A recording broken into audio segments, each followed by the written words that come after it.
कांकड़ गोटे परिबा वर्ष सारा मिले नहीं। जेतेबेले भी मिले आमे विभिन्न प्रकारर बनै थाउ। कांकड़ सरिबा पूर्वरु थरे बादाम देई बनांतु, देखिबे घर लोक समस्तंकु बहुत पसंद आसिबो।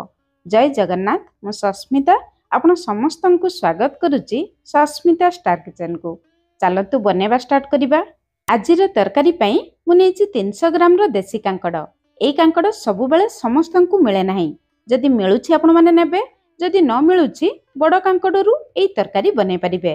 मु गोटे मीडियम साइज रो आलू नेची, आपण आलू अधिक भी नै परिबे। कांकड़ को धोइबा पई गोटे बड़ जगह रे टिके अधिक पानी नबा, आधा चामच लूण दबा। कांकड़ को लूण पानी रे 5 मिनिट बुड़े रखिबा। कांकड़ ऊपर बहुत कंटा अंश थाए, से कंटा रे बहुत अपरिष्कार जिंस लागि थाए। लूण पानी रे 5 मिनिट बुड़े सारिबा परे हाथ रे भल भाबरे घसी धोइ नबा, जहा द्वारा कांकड़ सफा हो जिवो। जेहेतु छोट कांकड़ मझिरु 2 फाल करी काटी नबा। दर्शक बंधु, आज रेसिपी पसंद आसिले प्लीज वीडियो को लाइक करंतु, निश्चय गोटे शेयर करंतु। चैनल नुआ थिले प्लीज चैनल को सब्सक्राइब करंतु, आउ फेसबुक पेज को निहाती फॉलो करंतु।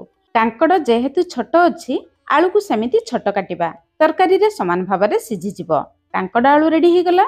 चलंतु तरकारी बनेबा स्टार्ट करिबा।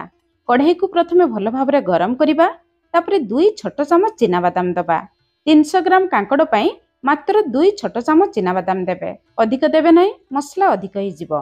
गैस रो फ्लेम लो मीडियम रखी 2 रु 3 मिनिट पर्यंत हल्का लाल कलर हैला पर्यंत भाजी नबा। बाहर को आनी चीना बादाम को ठंडा हेबा पई छाड़िबा। सेई कढ़ाई रे आउ गोटे छोट चामच तेल दबा। तेल गरम हो जिबा परे आमे काटी रखितिबा कांकड़ आलू को दे दबा। कांकड़ आलू को तेल रे हल्का भाजी तरकारी बनैले तरकारी रे खाइबा पई भल लागे। स्वाद अनुसार लूण दबा। एबे आमे गैस रो फ्लेम लो मीडियम रखी 2 रु 3 मिनिट कभर करिबा, जहा द्वारा कांकड़ आलू भाजी जिवो, हल्का सिझी भी जिवो। 3 मिनिट परे कांकड़ आलू रो कलर चेंज हो आसलानी।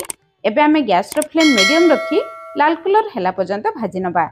एमिति लाल कलर हो जिबा परे आमे बाहर को बाहर करि आनिबा। कांकड़ आलू भजा रेडी। सेई कढ़ाई रे आउ 2 छोट चामच तेल दबा। आपण अधिक तेल भी दे परिबे। आधा छोट चामच जीरा, गोटे तेजपत्र, आधा छोट चामच रु भी कम कला जीरा दबा। कला जीरा थिले निश्चय देबे, बहुत बढ़िया बास्ना, बहुत बढ़िया टेस्ट आसीबो। 2टी गुजराती, आधा इंच रो दालचीनी, 3टी लवंग दबा। जीरा गरम मसला तेल रे फुटी जिबा परे गोटे मीडियम साइज रो पियाज दबा। गैस रो फ्लेम लो मीडियम रखी पियाज को हल्का लाल कलर हैला पर्यंत भाजिबा। एबे गैस रो फ्लेम पूरा लो रखिबा। सेपटे तरकारी पई मसला बनेबा। आधा इंच रो अदा नबा, 6-7टी रसुण नबा। एठी मु बड़ साइज रो रसुण नेची, सेति पई 5टी रसुण नेची। तरकारी रे राग पई आज हमें कंचा लंका व्यवहार करिबा। एठी मु 2टी कंचा लंका नेची। आपण माने जेतिकी राग खाइबे सेही हिसाब रे देखिकी लंका नेबे। गोटे मीडियम साइज रो टमाटो दबा। 2-3 चामच पानी देई मसला को चिकन भाबरे बाटी आनिबा। मसला रेडी हो गला। एपटे हमें पियाज को चेक करिबा। पियाज भी लाल कलर हो आसलानी। एबे हमें बाटी रखितिबा मसला को दे दबा। ग्राइंडर जार थोई 2 चामच पानी दे दबा। मसला रे एबे मसला पई हमें स्वाद अनुसार लूण दबा। कांकड़ आलू भाजिबा समय रे कांकड़ आलू पई लूण देथिले। आधा छोट चामच हळदी गुंड, भलो कलर पई आधा छोट चामच काश्मीरी लंका गुंड दबा। राग पई हमें 2टी कंचा लंका बाटी थिले। आधा चामच जीरा गुंड, गोटे छोट चामच धनिया गुंड दबा। धनिया गुंड टिके अधिक देबे, तरकारी रे बहुत बढ़िया टेस्ट आसे। एबे मसला को लो मीडियम फ्लेम रे कभर करी मसला रु तेल बाहरिबा पर्यंत कसी नबा। 5-6 मिनिट परे एटी देखंतु मसला ऊपर को तेल आसी जाईची। जेहेतु हमें अल्प तेल देथिले, अल्प तेल आसीची, किंतु मसला ए जाई भल भाबरे कसी नाही। मसला आउ किछि समय कसिबो। एई स्टेज रे भाजी रखितिबा कांकड़ आलू दे दबा। कांकड़ आलू मसला सहित भल भाबरे कसी जिवो। मसला भी आउ टिके कसी जिवो। 2 मिनिट लो मीडियम फ्लेम रे कभर करी कसिबा, जहा द्वारा मसला कसिबा सहित कांकड़ आलू आउ टिके सिझी जिवो। सेपटे ठंडा करी रखितिबा चीना बादाम रो चोपा छडे ग्राइंडर जार रे दे दबा। गोटे चामच खंड नड़िया दबा। नड़िया कोरा भी दे परिबे। कांकड़ तरकारी रे नड़िया देले बहुत बढ़िया टेस्ट आसे। जदि नड़िया थिबो देबे, नहले गोटे छोट चामच पोस्त भी दे परिबे। किछि नथिले केवल चीना बादाम भी आपण माने बाटी नै परिबे। 2-3 चामच पानी देई चीना बादाम को बाटी आनिबा। सेपटे चलंतु कांकड़ आलू को चेक करिबा। देखंतु मसला सहित भल भाबरे कसी जाईची। एमिति कसी गले तरकारी रे खाइबा पई भल लागिबो। तापरे हमें नड़िया चीना बादाम रो बटा दे दबा। ग्राइंडर जार थोई 2-3 चामच पानी दे दबा।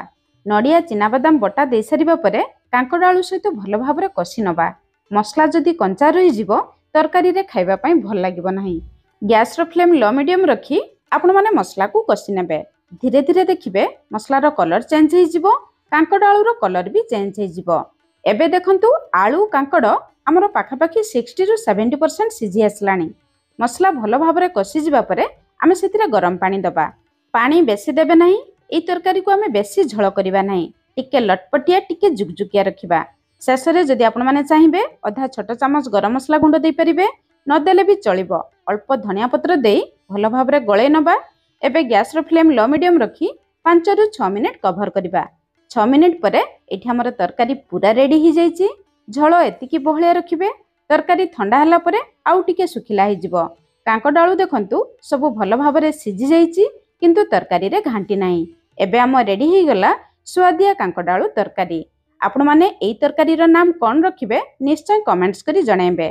आज पई रहिली, पुणी देखा होबा नुआ रेसिपी रे। धन्यवाद।